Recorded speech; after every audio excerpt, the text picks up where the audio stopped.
Dear members of the media, over the last 6 months, the Israeli military campaign has brought relentless death and destruction to Palestinians in Gaza, with more than 32,000 people reportedly killed and more than 75,000 injured, the vast majority women and children. Lives are shattered. Respect for international humanitarian law is in tatters. During my visit to the Rafah crossing 10 days ago, I met veteran humanitarians who told me categorically that the crisis and suffering in Gaza is unlike any they have ever seen. Meanwhile, as I saw on my way to the Rafah crossing, long lines of trucks loaded with humanitarian aid continue to face obstacle after obstacle. When the gates to aid are closed, the doors to starvation are opened. More than half the population, over 1 million people, are facing catastrophic hunger. Children in Gaza today are dying for lack of food and water. This is incomprehensible and entirely avoidable. Nothing can justify the collective punishment of the Palestinian people. I'm also deeply troubled by reports that the Israeli military's bombing campaign includes artificial intelligence as a tool in the identification of targets, particularly in densely populated residential areas, resulting in a high level of civilian casualties. No part of life and death decisions which impact entire families should be delegated to the cold calculation of algorithms.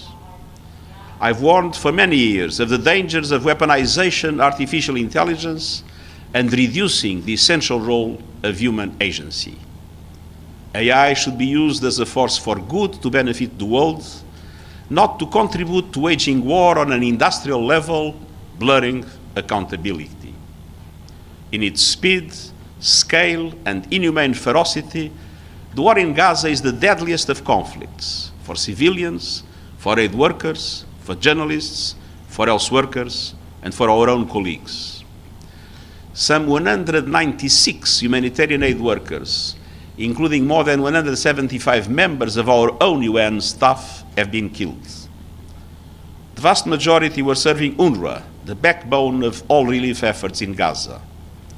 Others include colleagues from the World Health Organization and the World Food Programme, as well as humanitarians from Doctors Without Borders, the Red Crescent, and just a few days ago, World Central Kitchen.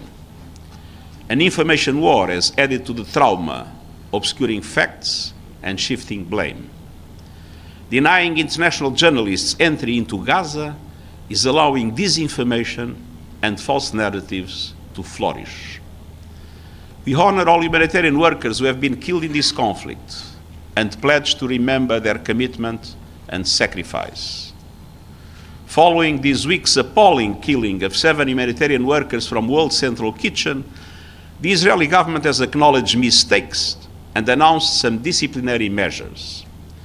But the essential problem is not who made the mistakes. It is the military strategy and procedures in place that allow for those mistakes to multiply time and time again. Fixing those failures requires independent investigations and meaningful and measurable changes on the ground. In the aftermath of this tragedy, the United Nations was also informed by the Israeli government of its intention to allow a substantial increase in humanitarian aid distributed in Gaza. I sincerely hope that these announced intentions are effectively and quickly materialized, because the situation in Gaza is absolutely desperate. Dramatic humanitarian conditions require a quantum leap in the delivery of life-saving aid, a true paradigm shift. I repeat my urgent appeals for an immediate humanitarian ceasefire, the unconditional release of all hostages, the protection of civilians, and the unimpeded delivery of humanitarian aid. Last week, the Security Council called for just that. And in December, the Council demanded accelerating the delivery of life-saving aid under a UN mechanism. All these demands must be implemented. Failure would be unforgivable.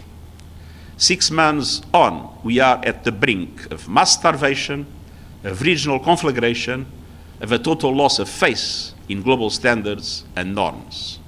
It is time to step back from the brink, to silence the guns, to ease the horrible suffering, and to stop a potential famine before it is too late. Thank you. Thank you. ED letter. Thank you, Mr. Secretary-General. You've said there should be an independent investigation. What can the United Nations do to promote such an investigation? Well, it is obviously for the government of Israel to accept the possibility of that independent investigation, because the investigation can only work with the cooperation of the Israeli authorities. But as I said, the question is not this only specific incident. 196 humanitarian workers have been killed, and we want to know why each one of them was killed. Gabriel.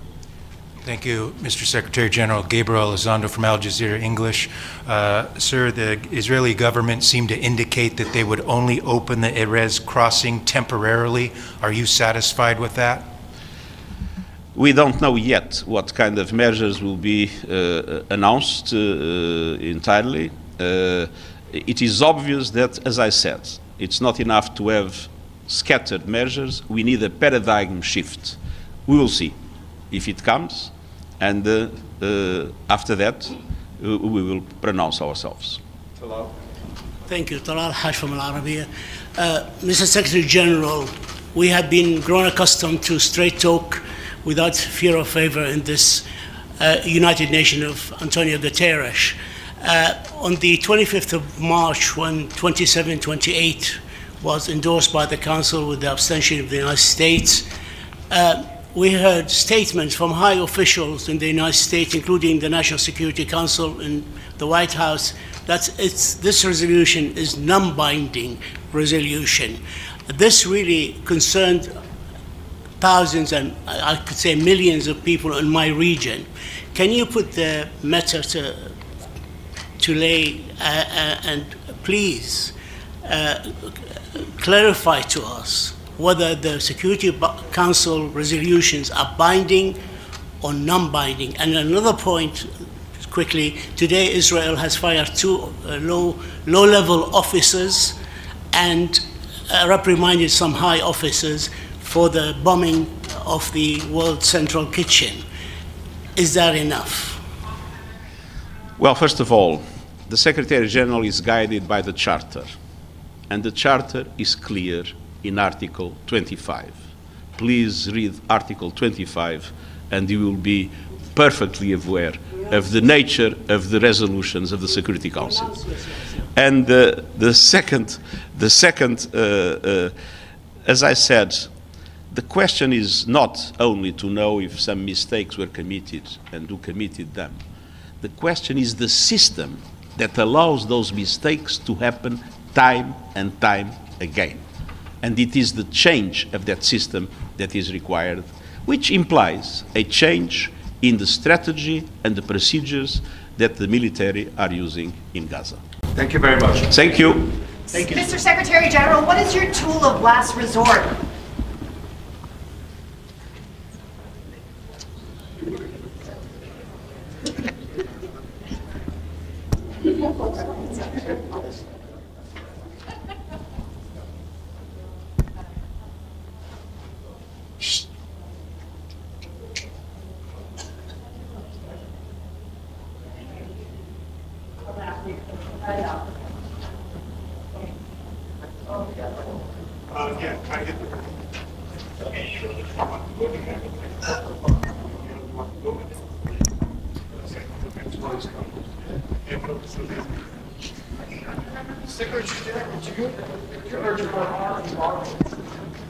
Mr. Secretary-General, what is your tool of last resort?